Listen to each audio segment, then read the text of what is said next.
আমাদের পার্শ্ববর্তী দেশ যে ধরনের ষড়যন্ত্র করছে, আধিপত্য বিস্তারের জন্য যে ষড়যন্ত্র করছে, সেটা যাতে করে করতে না পারে সেজন্য আমাদেরকে ঐক্যবদ্ধ হতে হবে। আর আমরা ঐক্যবদ্ধ হয়ে অতীতে আমরা অনেক কাজ করেছি, এটা আমাদের প্রমাণ আছে। অতএব আমরা যদি ঐক্যবদ্ধ হই, আমার বিশ্বাস ষড়যন্ত্রকারীরা নিজেরাই কিন্তু নিজেরা স্তব্ধ হয়ে যাবে। স্বৈরাচার শেখ হাসিনাও কিন্তু এমন কায়দা ছিল না যেসব কায়দা অবলম্বন করে গায়ের জোরে ক্ষমতায় থাকতে চেয়েছিল, সেও তো চলে গেছে। ভারতের কাছে তো শেখ হাসিনাই তাদের কাছে বড় প্রমাণ। সে যখন টিকতে পারে নাই, আবার ভবিষ্যতে তাকে এনে এখানে বসিয়ে বাংলাদেশ নিয়ে ছেলে খেলা করবে, এটা বাংলাদেশের মানুষ হতে দিবে না। আমি আজকে এই পিপলস পার্টির যে বিষয়বস্তু, যে আমাদের স্বাধীনতা সার্বভৌমত্ব রক্ষা করতে হলো গণতন্ত্র প্রয়োজন। গণতন্ত্র প্রকৃতপক্ষে রূপ দিতে হলে নির্বাচন প্রয়োজন। অতএব অতি দ্রুত সংস্কার সম্পন্ন করে এই সরকারকে আমরা বলবো যে নির্বাচনের রোডম্যাপ প্রকাশ করা হোক, যাতে করে এই ষড়যন্ত্র এদেশের জনগণই ঐক্যবদ্ধভাবে এই ষড়যন্ত্রকে রুখতে পারে।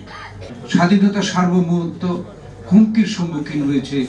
আপনারা যারা ৭২ থেকে ৭৫ এই সময়টাকে আপনারা পর্যালোচনা করবেন, আপনারা দেখবেন সে সময় গণতন্ত্রকে হত্যা করে বাকশাল প্রতিষ্ঠা করা হয়েছে, একদলীয় শাসন, সব রাজনৈতিক দল বাতিল, সংবাদপত্রের স্বাধীনতাকে সম্পূর্ণ ধ্বংস করা হয়েছিল। 4টি সরকারি সংবাদপত্র ছাড়া সকল সংবাদপত্র বন্ধ করে দেওয়া হয়েছিল। এমনিভাবে সেই সময়ই এই হত্যাকাণ্ড এবং বিচার বহির্ভূত হত্যাকাণ্ড, গুম, খুন এগুলো প্রচলন হয়েছিল, যার জন্য কিন্তু এই বাংলাদেশে 3.5 বছরের স্বাধীন হওয়ার 3.5 বছরের পরেই কিন্তু একটা পরিবর্তন, বিরাট পরিবর্তন এসেছে। পরিবর্তন এসেছে 15ই আগস্টের মাধ্যমে, পরিবর্তন এসেছে 7ই নভেম্বরে সিপাহী জনতার বিপ্লবের মাধ্যমে।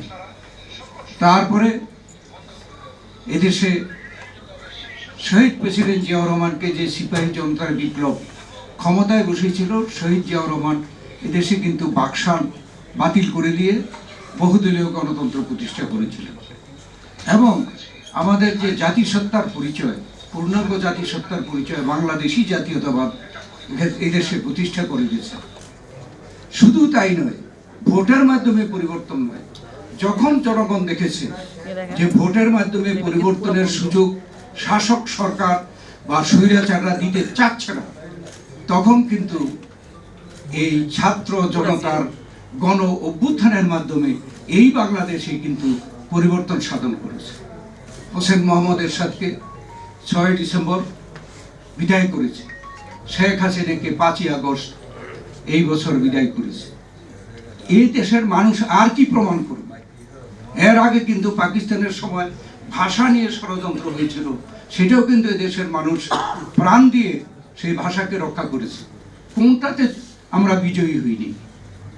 অতএব আজকে আমাদেরকেও এটা উপলব্ধি করে আমাদের সাহসকে আরো সঞ্চারিত করতে হবে। আজকে যে সরকার, তাদেরকেও বুঝতে হবে যে তারা কিন্তু দুর্বল না, দেশের জনগণ তাদের পক্ষে আছে।